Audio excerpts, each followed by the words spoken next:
Checking in with Quincy City Council President, Ward 3 Councilor Ian Kane for a recap of what was the first full City Council meeting after summer break. Ian, how are you? I'm well, Joe. How are you? Doing well. Thanks for checking in with us. Of And I course. know you had an active summer, and congratulations on your Senate campaign. Thank you. Yeah, I took on a project 6 months ago and it concluded last Tuesday. It was a worthwhile endeavor. I had a great time. I met wonderful people across the state. I learned so much, everything really I gained, I get to take forward with me. Would you do it again?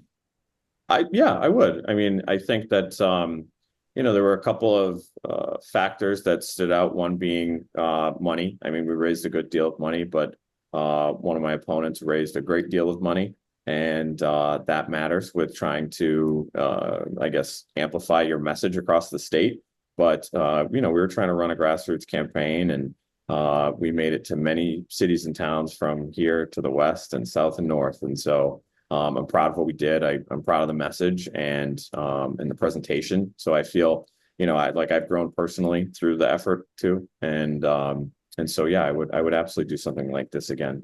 This was hardly even on the horizon before, so I don't necessarily have anything on the horizon now. But I'm already back in it this week. We're going to debrief on the city council meeting from last night, but I still have my organization, Cubic Labs, which has been continuing to thrive. And we actually have an event that we host annually called Boston Blockchain Week. This is the third year that we've hosted it in Kilroy Square in Quincy Center, which starts today. So never a dull moment.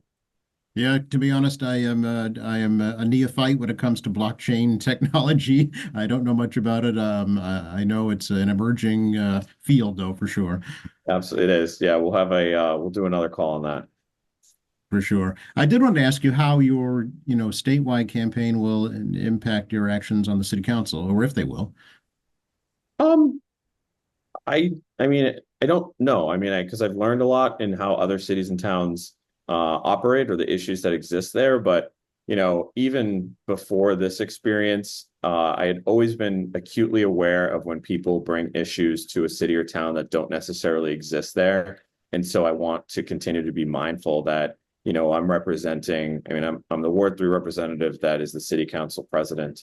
With Quincy in mind, and I want to be sure that I continue to represent those interests of the city of Quincy. But that doesn't also mean that there aren't things that other cities and towns do better, right, than Quincy. And so there are definitely opportunities to bring in some of those potential solutions. But having this new perspective, Quincy is in a great place.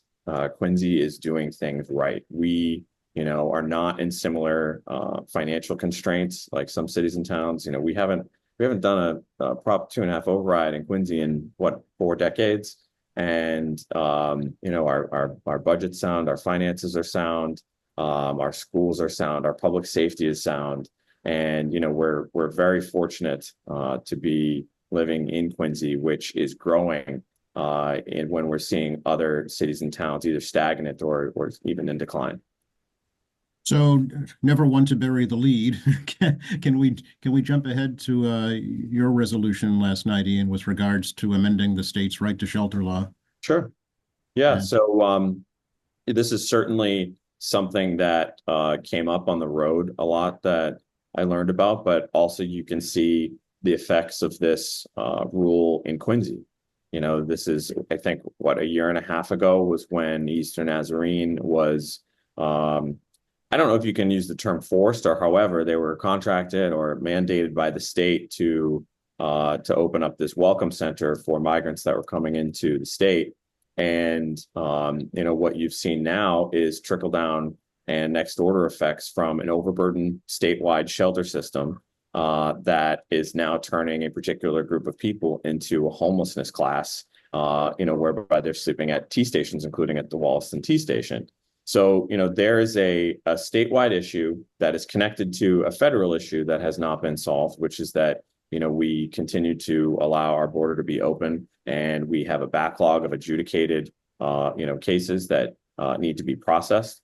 And there are things that need to be done from the federal level, but the state has this sort of loophole that allows illegal immigrants to have a right to shelter here in Massachusetts, and at the, I guess, deprioritization of residents of Massachusetts and citizens of the United States. And so this resolution was a suggestion, or an expression, a message to be sent to our state delegation, to state legislators, as well as to the governor, that this is something that needs to be amended.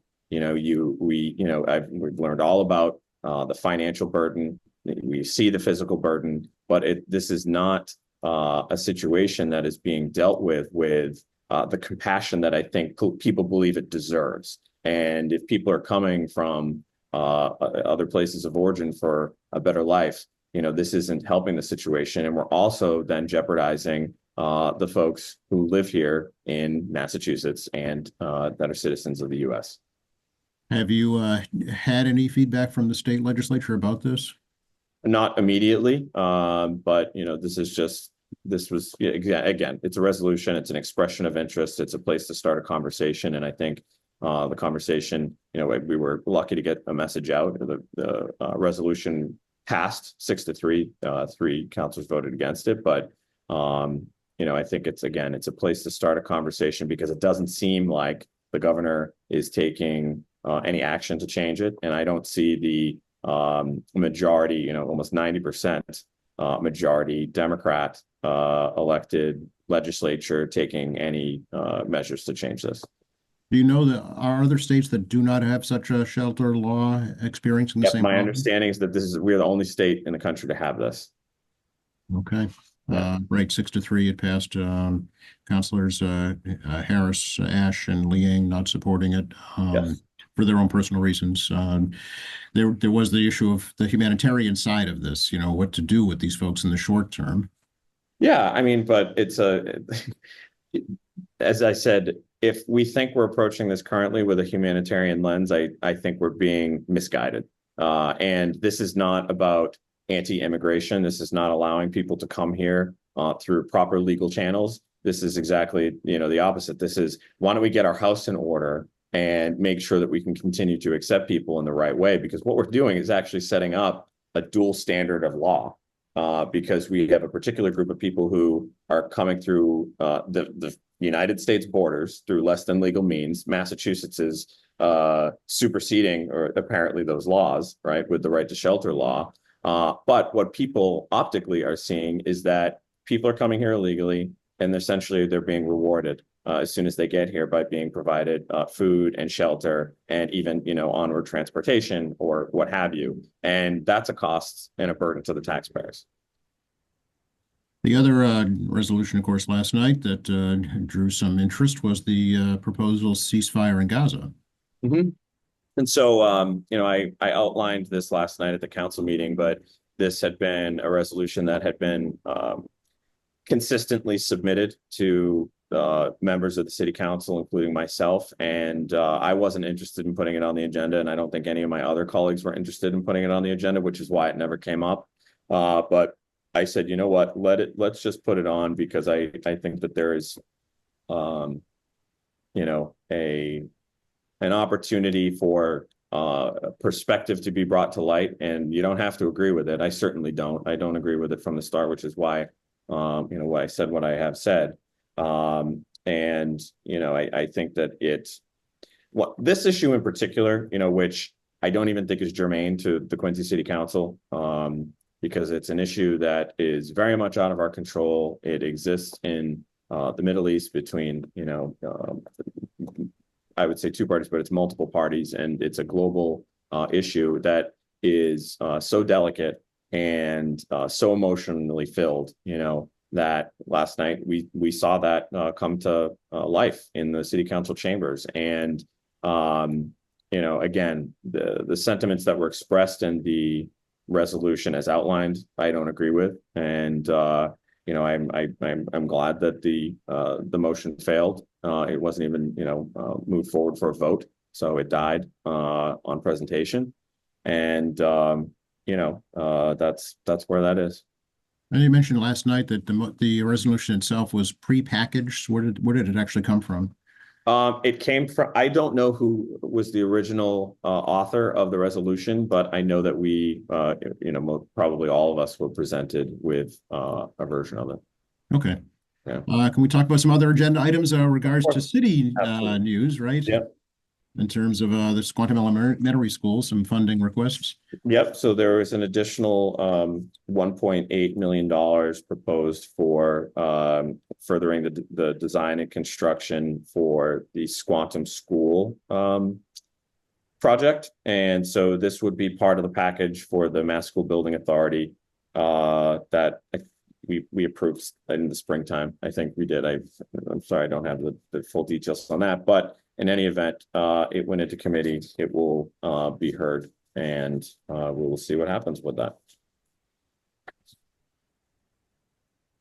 Outside of those resolutions, there were a number of gifts accepted. One from the Copeland Family Foundation to the for an animal control vehicle. Another gift from the Copeland Family Foundation for animal shelter. Gift from Father Bill Mainspring for IT classes. We've got a gift from the Wallaston Garden Club, the Houseneck Garden Club, and the Seaside Gardeners of Squantum for the Natural Resources Planted Tree. Gifts from various donors for DARE in honor of the recently passed Sergeant John Ryan, and gifts from various donors for DARE generally, and then a gift from various donors for DARE Camp. And that was our regularly scheduled agenda. Yeah, and we didn't talk about the ordinance either for the housing overlay district. Oh, I'm sorry, I missed that. Yeah. Yeah. So this is, and it went into ordinance, but this Okay. is to provide a senior housing overlay district over the area that is Eastern Nazarene College. So the idea is that this property be preserved for the sake of expanding on our senior housing availability in the city, which I think is a very interesting concept. I think, we talk about housing all the time in different ways, and, whether it's through development, which we're seeing a particular product of residential real estate be developed, but seniors need access to housing too, and there's limited stock of that. And this is a unique opportunity to keep some of those families or individuals rather, that could be living in a single home, that could make that available for a family that wants to move into the city, because we still live in a very desirable area. So I think that this is a unique project. Into ordinance committee it went to? That went into ordinance committee, yes. Okay, very good. Okay. Did you want to comment at all on the rally outside City Hall last night, Ian, with regards to the salaries? No. Okay. When is your next council meeting? Next Monday, the 16th at 6:30. All right. Appreciate the update. All right. Thanks, Joe.